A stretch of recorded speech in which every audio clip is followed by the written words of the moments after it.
Hi, this is Alexander Scott, a member of LANS, presenting this week's update. Before we begin, a reminder to please visit our website at jalans.org to view more party material, or follow us on social media. Our Twitter handle is @lans_JA.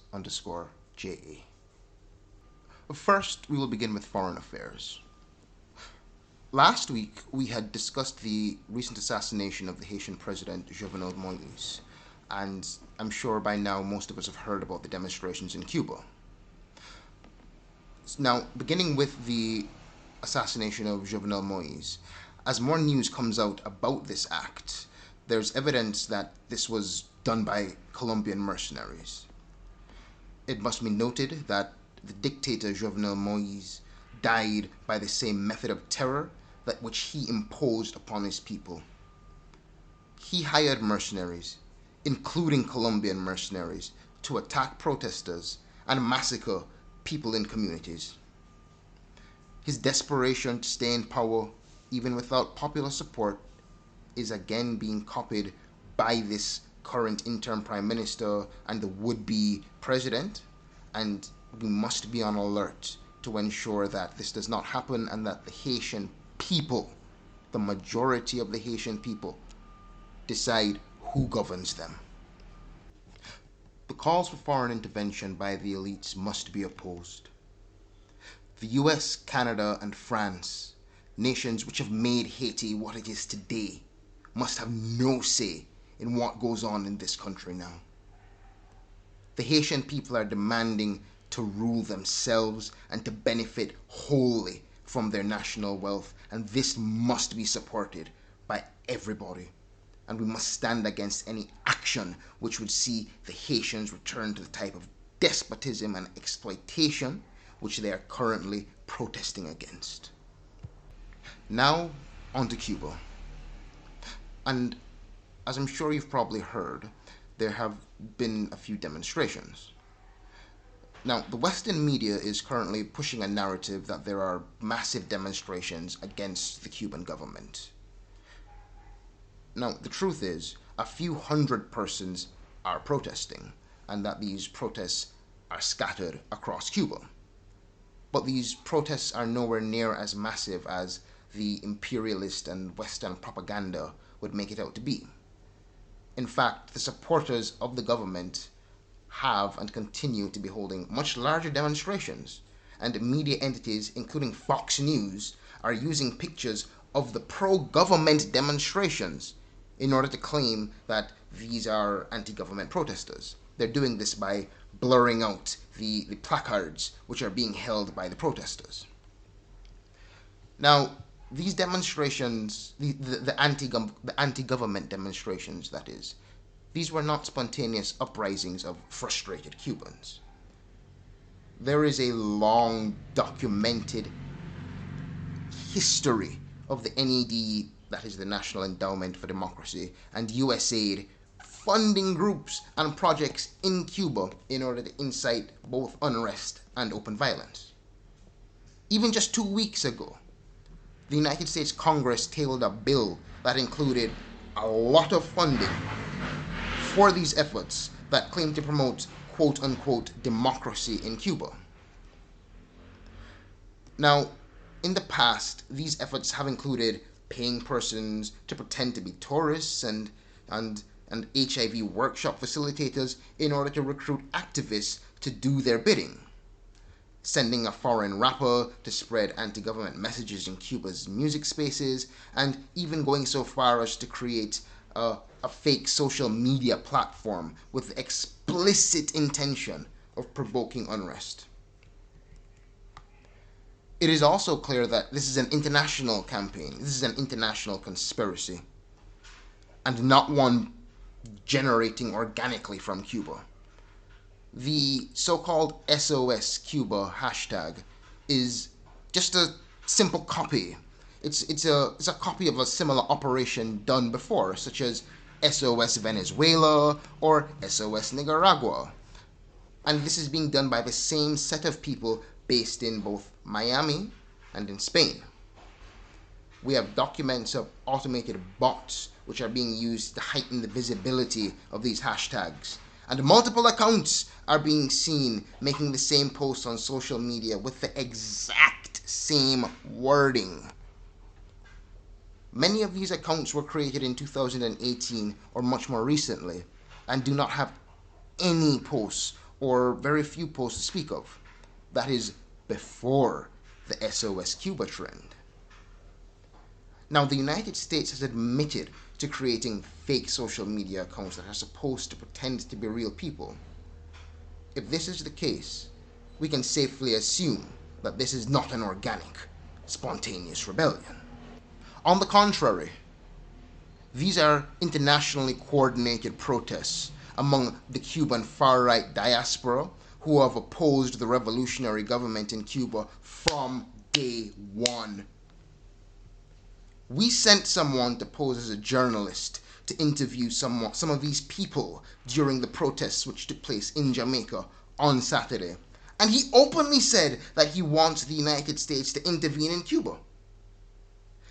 These protesters gave us links to their websites and Instagram pages, which didn't have any of them on it. The posts seemed to be made by different members of the diaspora from around the world.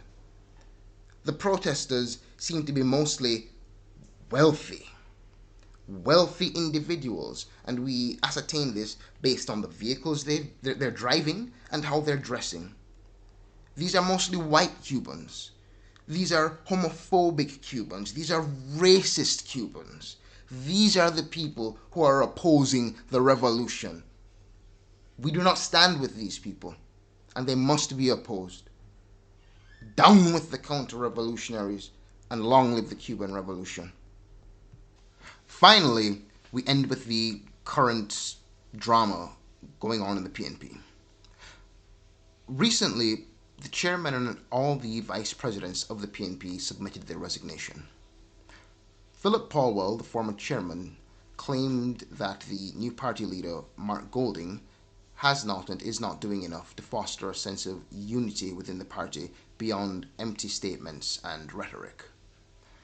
Now, while we do not doubt Mr. Paulwell's claims, there's a lot of doubt over his motivations, and we are very suspicious of him saying this, quite frankly.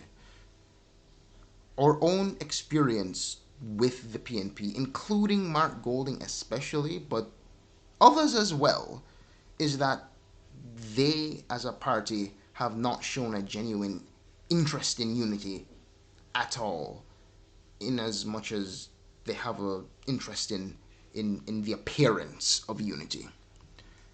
They continue to feel entitled to support without caring to represent anyone or to listen to us. However, while persons see the recent developments as a quote-unquote collapse of the PNP, the situation really leans more to a strengthening of Mark Golding's camp. Now, a little context. During the presidential election of the PNP, the Mark Golding camp refused to field any candidates for the vice presidential post and refused to put much or any effort in the NEC elections, instead choosing to focus primarily on the presidency, which was successful because Mark Golding got elected. The caveat there is that Mark Golding and his camp is surrounded by party officers, a top brass, which are not loyal to him and are not in his camp. Even though Golding won the presidency, his camp had no control of the party. They had no full control of the party. Now that the other camp, instead of using their position, securing their positions in the party top brass and utilizing their leverage within that top brass, instead of doing that, they've abandoned their post. They've now left Mark Golding's camp unopposed and able to sweep all the positions uncontested. Now, if there are different factions in a party, they should both, or preferably all, maintain a presence at different levels of the party organization, including the highest levels.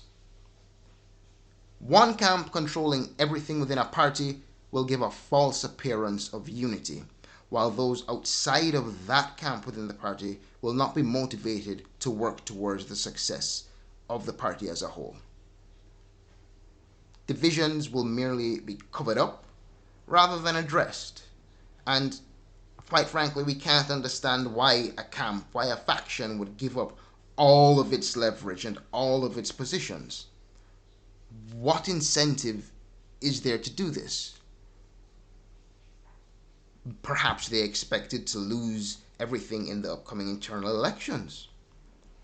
Or, or perhaps still, they want Mark Golding's leadership to fail so they can capitalize on it. In any case, all of these things are meaningless to us.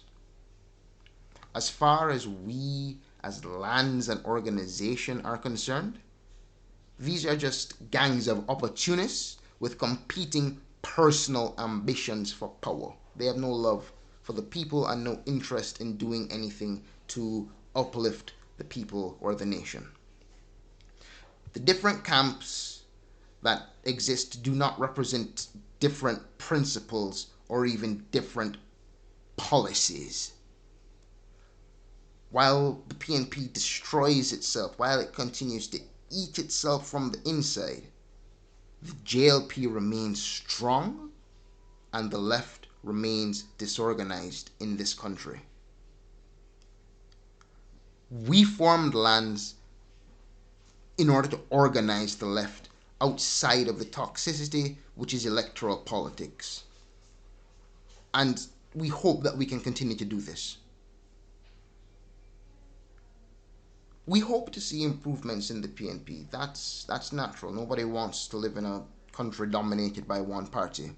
But we've been let down too many times, so we're not investing that much hope or expectation in this. We're not expecting much from them. Quite frankly, not expecting anything from them. Once again, this is Alexander Scott, and you've been listening to our weekly updates.